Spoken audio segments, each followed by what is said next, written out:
Today I'm going to be talking about using some crawls. This is the Hoax Fish crawl right here. This one's in green pumpkin, and how it would rig is I have a regular straight shank hook, and I have it rigged on. You don't really need those really expensive hooks where you need like tungstens, you need stuff like that. I'm just using a straight regular lead hook or lead weight, and you don't really need any of that super expensive stuff, so that's going to save you a lot of money. You can use tungsten if you want, but that's just what I'm using for personal preference today. So how I would fish this bait, see him run with it? Just got a pretty good bite on this thing, pulled it right off the hook.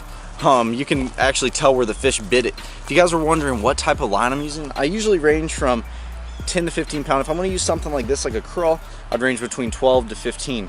Right here I'm using 15 pound Seaguar fluorocarbon. That's what I would highly recommend on any crawl bait. If you're flipping some really thick cover with this type of bait, maybe even 20 pound would be really great, but personal preference, I like 15 pound. It's not too thick, it's not going to break on you. It's just really great line in general, especially for some crawls like this. So if you're wondering what kind of places you really need to fish this crawl at, you know, tons of those bass, when the sun comes up, they're going to get in a lot of that structure. You know, there's trees, other vegetation, there's grass, there's all types of structure that those fish are going to get in. This bait's going to be perfect, especially when this bait's Texas rig like this. It's going to be perfect to flip in by that brush, to flip in by those sticks, to throw in that grass, throw on the edge of the grass. It's going to be a perfect bait to get in between all that structure. There are many ways you can work this bait. It all depends on how those fish are going to be during the day. You know, those fish can be really lethargic. They can be really slow. So you're going to be having to drag that bait on the bottom very, very slow. And then some days are going to be a little bit aggressive where you're going to want to hop that bait kind of fast. You're going to want to hop this bait right off the ground. You're going to want to hop it a few times, let it sink, pump your rod a few more times, let it sink. They're going to be aggressive. They're going to want to eat it like that. But then you're going to have those days where you want to throw your bait out there, you want to let it sit, you want to slowly drag it.